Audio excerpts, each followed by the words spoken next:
Masa kepemimpinan Gubernur DKI Jakarta Basuki Cahayapurnama masih 2 tahun lagi. Namun sudah ada beberapa nama yang ingin bersaing merebut kursi Gubernur Jakarta di Pilkada 2017 mendatang. Sejumlah tokoh mulai mendeklarasikan diri untuk maju dalam Pilkada Jakarta 2017 mendatang. Bahkan beberapa kali mereka telah menyatakan siap untuk bersaing dengan Basuki Cahayapurnama merebut kursi Gubernur DKI Jakarta. Kemarin, Ketua Kuartir Nasional Pramuka, Ade Aksa Daud, menyatakan siap maju di Pilkada Jakarta 2017 mendatang. Keputusannya untuk maju jadi calon gubernur DKI ini setelah dia mendapatkan dukungan dari Forum Peduli Jakarta dan beberapa tokoh Jakarta lainnya. Bahkan PKS dan PAN menyatakan telah siap untuk menjadi partai pendukung Ade Aksa. Selain Ade Aksa, Partai Gerindra yang sebelumnya menjadi perahu Ahok juga telah mempersiapkan 3 nama untuk menantang bekas kadernya itu dalam Pilkada mendatang. Mereka yang disiapkan Gerindra antara lain Sandiaga Uno, Ahmad Muzani, dan Muhammad Sanusi. Sandiaga Uno merupakan pengusaha yang kini menjabat sebagai Wakil Ketua Dewan Pembina Partai Gerindra. Dia memiliki kemungkinan terbesar akan dimajukan Gerindra dalam Pilkada 2017 mendatang. Bahkan, Sandiaga Uno dikabarkan akan disandingkan dengan politisi senior PKS yang kini juga merupakan Ketua DPR DKI Jakarta, Tri Wasana. Foto kedua pasangan ini beredar banyak di media sosial. Namun hingga kini Sandiaga belum mengumumkan secara resmi akan maju atau tidak. Beberapa pengamat politik menilai Ahok masih cukup kuat untuk maju sebagai Gubernur Jakarta dalam Pilkada 2017 mendatang. Bahkan meskipun Ahok harus maju lewat jalur independen, karena hingga kini belum dipinang partai politik setelah memutuskan keluar dari Gerindra tahun lalu. Pengamat menilai masyarakat Jakarta akan lebih memilih sosok yang berkualitas daripada partai politik tertentu. Sosok pimpinan yang berpengaruh menjadi tolak ukur bagi warga Jakarta dalam menentukan pilihannya di Pilkada. Tim Liputan Berita 1, Jakarta.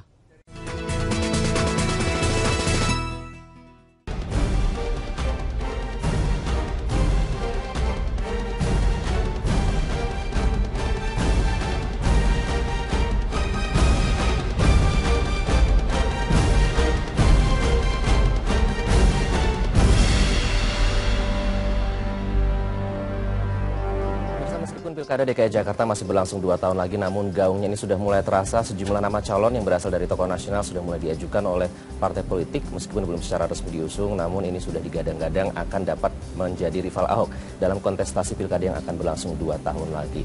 Namun selain dari sisi kontroversialnya, ternyata popularitas Ahok juga dinilai masih baik, dan itu nanti yang akan kita bahas tentang kontestasi Pilkada DKI Jakarta 2017 bersama sejumlah narasumber yang sudah hadir di studio Bincang Pagi kali ini. Pemirsa, ada Bapak Wahfiudin, ini dari Forum Peduli Jakarta ya Pak ya? Iya. Ini yang akan mengusung Ade Aksa Daud nanti? Iya.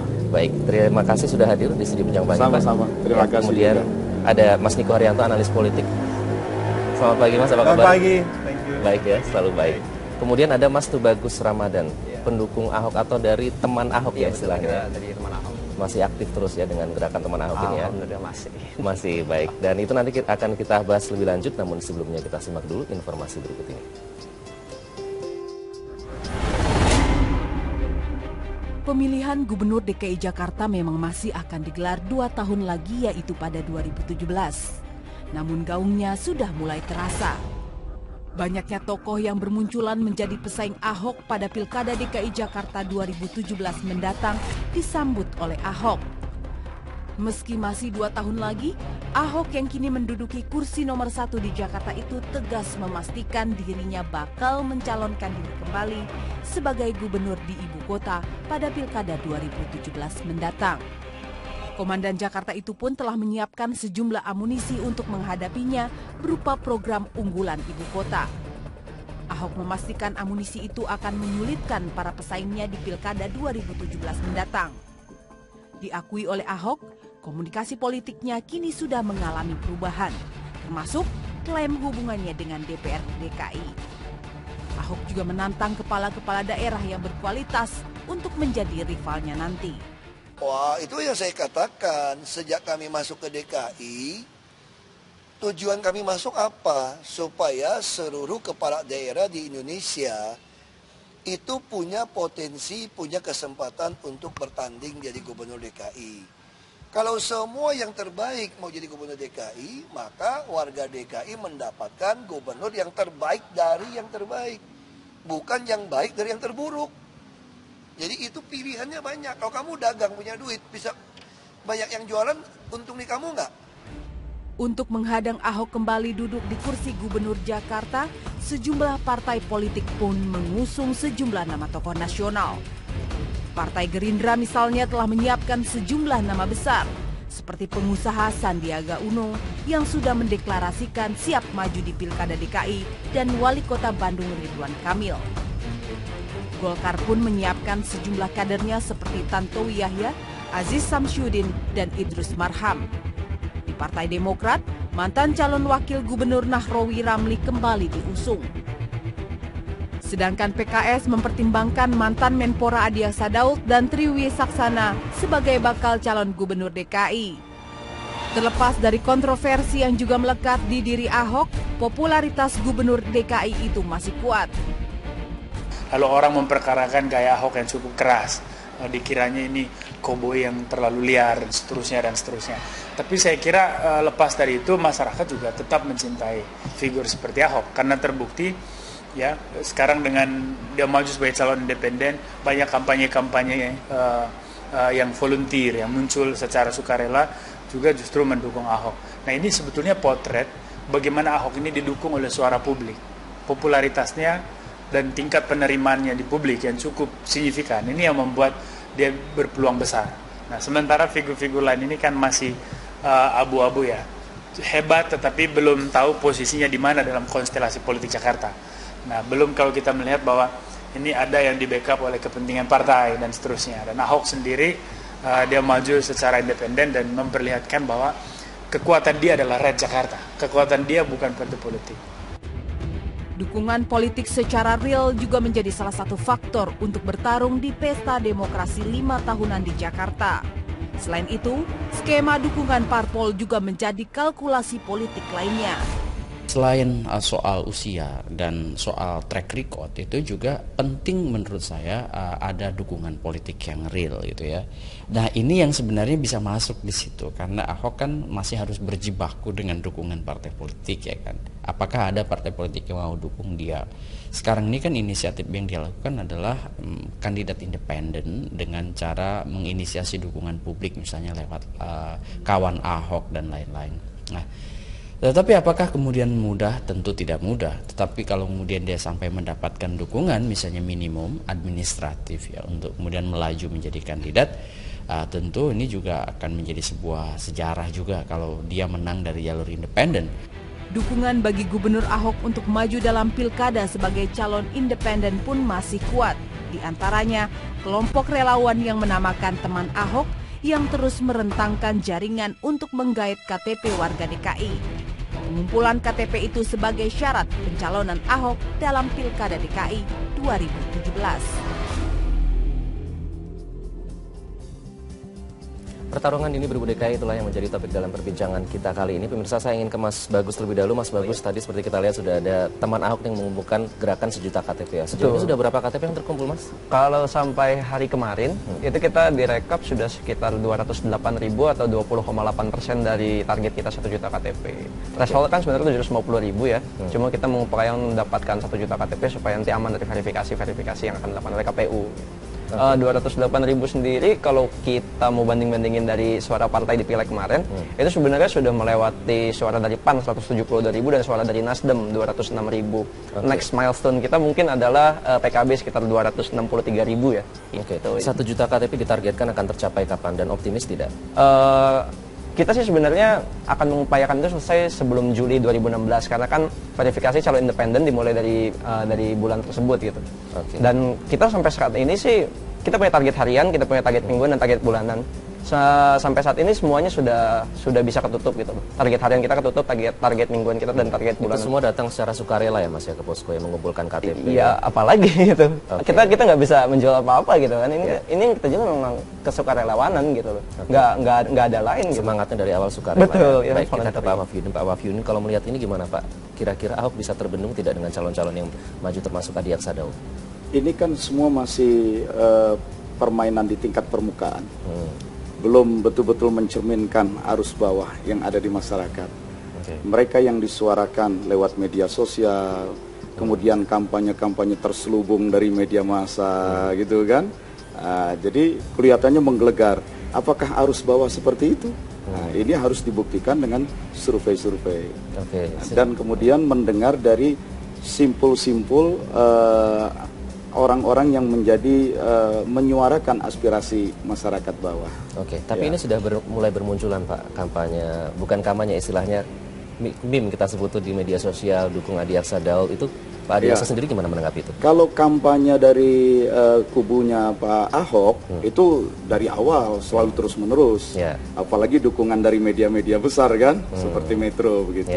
Nah, itu yang orang tidak boleh terjebak bahwa ada arus bawah, ada arus bawah yang belum tercover dari top down, harus dilihat dari bottom up-nya, harus betul-betul diselami dari bawahnya. 2 tahun itu akan dilakukan untuk itu ya Pak ya, memperhatikan dari arus bawah.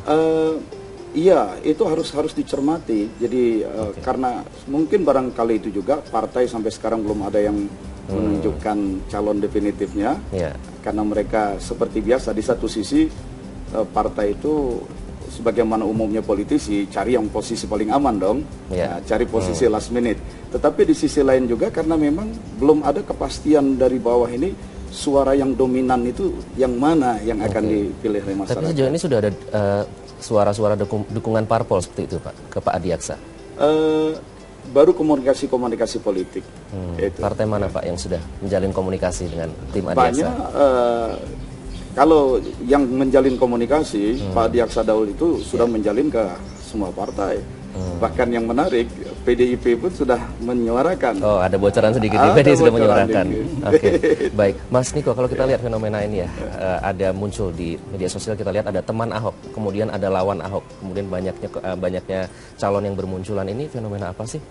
Ya, saya kira ini fenomena yang relatif baru di dalam dunia elektoral di Indonesia, karena memang kita kalau melihat semenjak ada pilkada tahun 2005 gitu ya, atau 2004 mulai ada pilpres segala macam, itu belum mulai dengan medsos, tapi medsos mulai berkembang pesat itu sudah pilkup di Jakarta 2012 yang lalu. Nah, memang Jakarta ini kalau kita bicara pemilu ini memang ada banyak anomalinya, gitu ya, ada banyak anomalinya di mana misalnya tokoh yang didukung oleh kekuatan-kekuatan politik mayoritas di Jakarta itu belum tentu menang, gitu kan. Kemudian tokoh yang merepresentasikan misalnya mayoritas masyarakat di Jakarta itu juga belum tentu menang. Sekali lagi saya kira seperti Pak Wahyudin tadi sampaikan, memang arus bawah ini perlu selalu dicek ya, karena memang dinamika politik di Jakarta ini relatif tinggi. Jakarta ini kan barometer dari segala-galanya. Kemudian masyarakat di Jakarta ini kan selalu bersentuhan tidak hanya dengan politik tingkat provinsi atau tingkat lokal, tapi juga tingkat nasional. Oleh karena itu terkadang pilkada di Jakarta itu juga merepresentasikan apa yang terjadi di tingkat nasional. Nah, kalau masalah arus bawah tadi Pak, kebetulan Populi Center itu pernah mengadakan survei di Jakarta bulan Maret, memang sudah agak lama, sudah 5 bulan yang lalu, tapi paling nggak saya kira ini bisa menjadi salah satu basis ya untuk menilai bagaimana di tingkat bawah. Pada waktu itu Jakarta lagi banjir. Kemudian kita adakan survei untuk mengecek istilahnya tuh 100 hari pertama Ahok lah. Waktu itu kan baru dilantik kan bulan November, Maret kita lakukan penilaian. Itu 70% itu masih menyatakan puas Pak, memberikan penilaian yang positif. Bahkan ketika kita tanya rapor dari 1 sangat tidak puas sampai 10 sangat puas, itu 70,4% itu menyatakan memberikan nilai yang positif ya. Ini masyarakat Jakarta representatif termasuk yang ada di Kepulauan Seribu. Yang terbaru sudah ada survei lagi Mas? Iya, mungkin belum saatnya dikeluarkan gitu kan. Tapi saya kira gambaran itu tidak beranjak jauh. Jadi memang penilaian masyarakat terhadap kepemimpinan Ahok ini masih relatif positif. Itu saya kira yang tertangkap dari survei maupun juga kalau kita lihat analisa dari media massa maupun juga media sosial ya. Nah, bagaimana peluang? Nah, ini saya kira yang menarik karena memang perjalanan waktu ke depan ini saya kira akan menentukan sekali peluang dari masing-masing tokoh yang akan berlaga di Jakarta, baik itu Ahok sendiri atau mungkin wagubnya kalau nanti pecah kongsi atau mungkin tokoh yang lain seperti Pak Adi Aksa Daud, kemudian ada Ridwan Kamil, ada Sandiaga Uno, mungkin ada Tri Risma Harini dan seterusnya. Saya kira peluang itu tentu terbuka.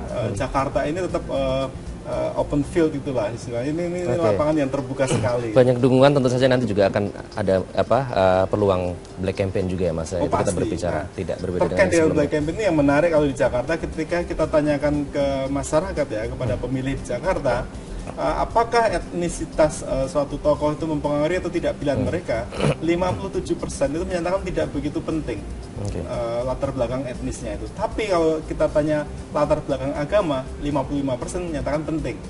Penting itu artinya mereka merasa lebih baik memilih tokoh yang seagama dengan mereka, agama dia gitu. Oke, Pak Wafiuddin tadi kalau disebutkan Populi Center sudah menyebutkan survei tentang kepuasan publik. Sudah ada survei kecil-kecilan belum sih Pak dari tim Adi Eksadol sendiri? Survei bulan apa? Maret Pak. Bulan Maret. Dan juga dikatakan bagaimana dinamika berikutnya belum dikeluarkan. Saya pikir lembaga-lembaga survei juga belum akan mengeluarkan, karena masih menunggu, masih wait and see. Meskipun lembaga-lembaga survei terus melakukan monitoring, ya, karena tadi dinamikanya itu masih sangat peluangnya itu sangat besar. Kita ini pemilu kada atau pilgub yang ketiga tahun untuk Jakarta, pertama 2007 ya. Orang masih dalam euforia reformasi, mendekat seperti pilpres tahun 2004 yang boleh dibilang itu pemilu yang paling baik setelah tahun 1955 katanya. Nah kemudian tahun 2009 pilpresnya atau 2012 pilgub Jakartanya itu, di situ mulai terjadi bagaimana mekanisme demokrasi yang tadinya begitu indah mulai masuk berbagai macam kepentingan-kepentingan dan rekayasa-rekayasa. Di mana ada kekuatan pemodal, ada pressure group ikut main, jadi tidak lagi terlalu murni demokrasi yang sesuai dengan aspirasi reformasi. Nah ini pilgub yang ketiga, begitu. Jadi masyarakat Jakarta semakin cerdas, meskipun tadi disebut arus bawah, bukanlah arus bawah orang yang bodoh. Nanti itu yang akan disebutkan juga oleh Mas Niko. Ini warga Jakarta, warga yang berinteraksi dengan isu-isu nasional bahkan isu-isu global. Semakin jadi dinamika ini memang banyak pertimbangan yang diambil ya. Ya, peluang bagi banyak pihak itu selalu ada. Tidak terlebih dahulu dan kita nanti juga akan di segmen selanjutnya berbicara tentang gaya komunikasi Ahok nih yang disebut terlalu ekstrim nih Mas. Bahkan sempat diadukan ke Baris Krim juga. Kita akan bahas lebih lanjut nanti di Bincang Pagi, tetaplah bersama kami.